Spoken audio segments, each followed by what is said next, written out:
Assalamualaikum warahmatullahi wabarakatuh dan salam sejahtera. Kami daripada Grup 4, CTU 552, Falsafah dan Isu Semasa membawakan topik bertajuk Pluralisme dan Liberalisme.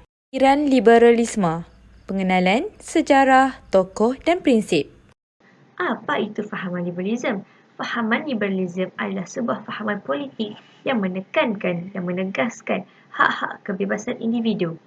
Fahaman liberalism ini juga memisahkan aspek keagamaan dan membolehkan seseorang membuat sesuatu perkara yang bercanggah dengan prinsip agama demi mencapai kebebasan. Manakala perkataan liberal adalah gelaran yang diberikan kepada golongan atau individu yang mengamalkan prinsip liberalism. Perkataan liberalism adalah dari bahasa Latin iaitu liber yang bermakna bebas. Golongan ini mengetengahkan prinsip-prinsip seperti hak-hak kebebasan agama, hak-hak kebebasan bersuara, kesamarataan, kesaksamaan dan hak individu. Dari mana wujudnya fahaman liberalism ini? Fahaman liberalism ini wujud pada zaman Age of Enlightenment iaitu pada abad 17 ke 18 yang menunjukkan zaman kemajuan intelektual dan falsafah di Eropah. Kemunculan liberalism di Malaysia. Dapat saya simpulkan bahawa terdapat 3 fasa utama dalam kemunculan liberalism di Malaysia, iaitu fasa pertama sebelum era kemerdekaan, fasa kedua tahun era 80-an hingga tahun 2007 dan fasa terakhir tahun 2007 sehingga kini. Fasa pertama iaitu fasa sebelum era kemerdekaan, berlakunya perubahan pada sistem pendidikan, perlembagaan dan undang-undang apabila tumpuk pemerintahan negara telah berpindah kepada golongan Anglofile. Untuk pengetahuan, golongan Anglofile adalah golongan orang yang berbangsa Melayu tetapi hatinya berbangsa Inggeris. Seperti contoh, pada zaman dahulu, Tanah Melaya menggunakan tulisan Jawi sebagai tulisan rasmi untuk suatu tempoh yang sangat lama. Namun, selepas golongan Anglofile mendominasi tumpuk pemerintahan, mereka telah menukar tulisan rasmi iaitu tulisan Jawi kepada tulisan Rumi. Fasa kedua adalah fasa era 80-an hingga tahun 2007 di mana pada masa itu konsep Islamisasi menjadi fahaman yang sangat kuat oleh masyarakat dan rakyat Malaysia. Walau bagaimanapun, fahaman liberalism ini masih terus menular secara senyap melalui badan-badan NGO, badan-badan bukan kerajaan dan polisi-polisi kerajaan. Dapat saya simpulkan pada era ini, pada fasa ini, terdapat 4 gerakan yang telah muncul, iaitu gerakan golongan anti-hadis, ISID, IKD dan Sister in Islam. Gerakan liberalism telah berakar umbi pada tahun 1985 apabila gerakan anti-hadis yang diasaskan oleh Kasim Ahmad yang menolak hadis sebagai salah satu hukum. Yang kedua adalah International Convention on the Elimination of All Forms of Racial Discrimination ataupun ICID untuk menghapuskan segala bentuk diskriminasi kaum dan mempromosikan toleransi antara semua bangsa dan kaum. Selain itu, terdapat 2 lagi fahaman liberal yang memperjuangkan hak-hak mereka seperti Sister in Islam dan IKD. Fasa yang terakhir adalah fasa yang ketiga ataupun digelarkan sebagai asakan normalisasi. Asakan normalisasi ini adalah di peringkat antarabangsa seperti contoh IRF Islamic Renaissance Front.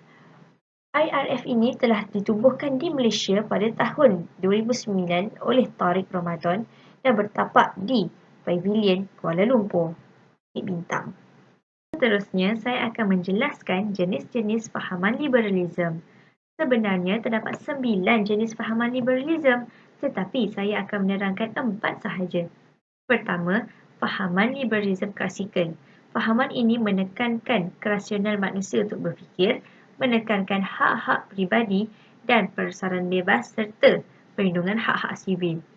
Yang kedua adalah liberalism konservatif. Mereka ini adalah golongan berfikir bersayap kanan dan merupakan anti persekutuan. Yang ketiga adalah neoliberalism. Mereka adalah fahaman yang menghidupkan semula fahaman ekonomi laissez-faire seperti penswastaan, penyahkawanseliaan, perdagangan dan ekonomi bebas. Yang terakhir iaitu yang keempat adalah liberal sosial. Liberal sosial menyokong peranan kerajaan dalam menangani isu-isu kemasyarakatan seperti menyediakan kemudahan dan lain-lain. Prinsip-prinsip liberalism. Terdapat 4 pembahagian dalam prinsip ini, namun ideologi mereka tetap satu, iaitu menginginkan dan memperjuangkan kebebasan mereka. Prinsip yang pertama dari segi politik. Golongan liberal ingin melimitasikan kuasa raja dengan negara harus didasari oleh undang-undang perlembagaan. Prinsip yang kedua dari segi ekonomi.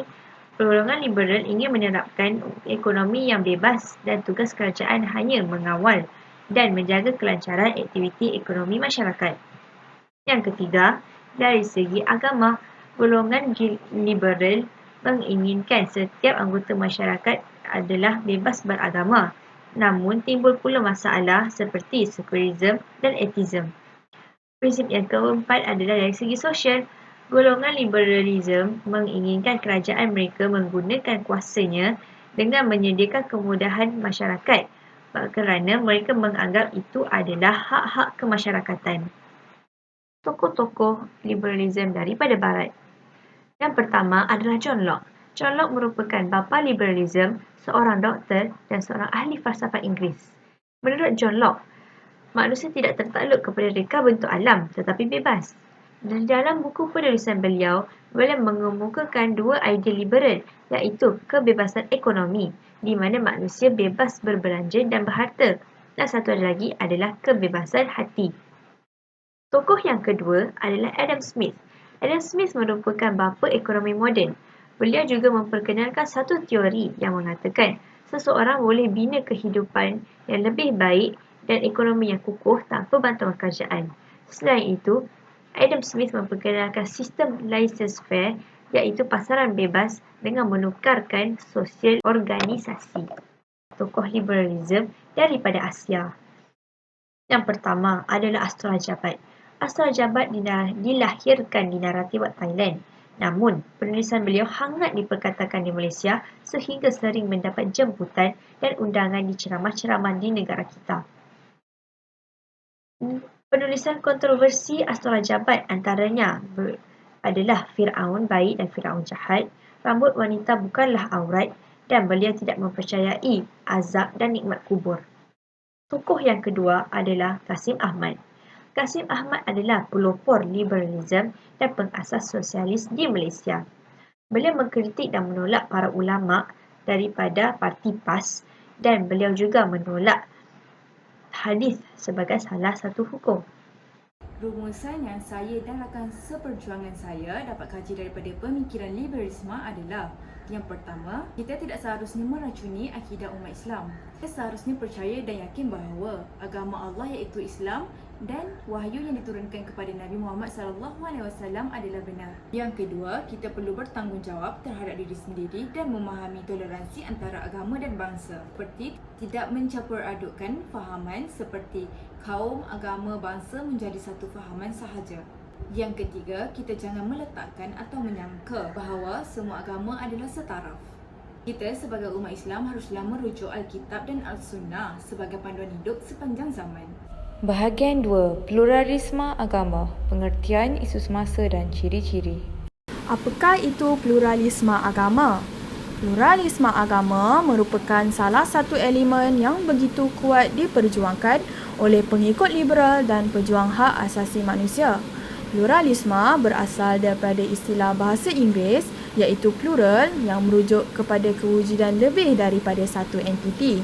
Pluralisme agama secara ringkasnya bermaksud menerima semua agama dan menganggap kepelbagaian agama yang ada adalah sama.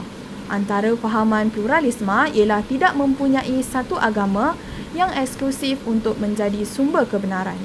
Fahaman ini lebih jelas digambarkan sebagai salah satu bentuk toleransi antara agama, di mana semua agama dalam fahaman ini hanyalah jalan pengantara yang berbeza untuk menuju ke arah kemenangan yang sama iaitu syurga, dan menganggap bahawa tidak ada mana-mana agama yang dianuti boleh menjanjikan kebebasan daripada seksa neraka. Dari sudut agama Islam, toleransi antara agama lain dibenarkan, tetapi tidak mengiktiraf semua agama adalah sama dan tidak juga menganggap Tuhan yang disembah oleh orang Islam adalah Tuhan yang sama yang disembah oleh agama lain. Antara contoh-contoh isu semasa yang berkaitan dengan pluralisme di Malaysia, yang pertama, isu kebebasan beragama. Terdapat beberapa perkara mengenai kes kebebasan beragama di negara ini seperti Artikel 11, Murtad dan Kerajaan Ayah Bin. Semua kes ini berkait rapat dengan peruntukan pegangan kebebasan agama. Yang kedua, isu perancangan penubuhan Suruhanjaya antara agama. Penubuhan jawatan kuasa antara agama telah ditentang oleh NGO Islam dan kerajaan juga menolak cadangan penubuhan jawatan kuasa tersebut. Yang ketiga adalah isu perkongsian perayaan dan acara keagamaan. Masalah ini mula timbul apabila Jawatan Kuasa Fatwa Kebangsaan ke-68 mengeluarkan garis panduan untuk umat Islam turut menyambut Hari Kebangsaan Bukan Islam. Masyarakat Islam, khususnya pemimpin Islam, menggunakan garis panduan ini untuk membezakan ritual yang bercanggah dengan akidah Islam. Ciri-ciri pluralisme adalah yang pertama, Tuhan yang sama, jalan yang berbeza. Pluralisme agama adalah pandangan di mana semua agama adalah sama. Yang membezakan cumalah jalan yang dilalui oleh setiap orang untuk menuju ke syurga. Yang kedua adalah tidak ada agama yang lebih nyata atau mulia daripada agama yang lain. Kesahihan setiap agama adalah subjektif dan peribadi kerana pengikut fahaman ini menganggap tidak ada kebenaran yang mutlak. Mereka percaya bahawa tuntutan kebenaran agama adalah cara untuk manusia membahaskan kenyataan dan hakikat tentang ketuhanan sahaja. Yang ketiga, semua manusia berhak mendapat ganjaran kebaikan dan syurga. Pluralis percaya bahawa semua orang baik dan taat kepada agama serta Tuhan berpeluang untuk masuk ke syurga, bukan hanya orang Islam sahaja. Ranher, iaitu seorang ahli teologi agama Kristian yang terkenal, berkata walaupun penganut di luar Kristian bukanlah beragama Kristian, mereka tetap akan diselamatkan oleh rahmat Tuhan kerana mereka adalah Kristian tanpa nama. Pandangan Islam terhadap ideologi liberalisme dan pluralisme. Yang pertama, liberalisme hanya sebatas semangat kebebasan dalam menterjemahkan suatu ajaran Islam. Yang kedua, wujud ketidaksamaan persefahaman antara individu dan masyarakat. Pluralisme bertentangan dengan dalil Al-Quran serta As-Sunnah. Yang kedua, Islam adalah salah satu agama yang benar tanpa mengingkari agama yang lain. Cabaran menangani pluralisme dan liberalisme. Yang pertama, menangani ideologi sesat yang menawarkan pengiktirafan luar tabi'i. Contohnya, hubungan songsang, gay, lesbian dan transgender. Yang kedua, Islam liberal menjanjikan masalah yang berlaku antara agama dapat diselesaikan. Yang ketiga, memperjuangkan hak wanita dan mensetarafkan hak wanita dan hak lelaki. Yang keempat, meletakkan semua agama setaraf sebagai tiket memperjuangkan hak mereka yang mereka anggap benar.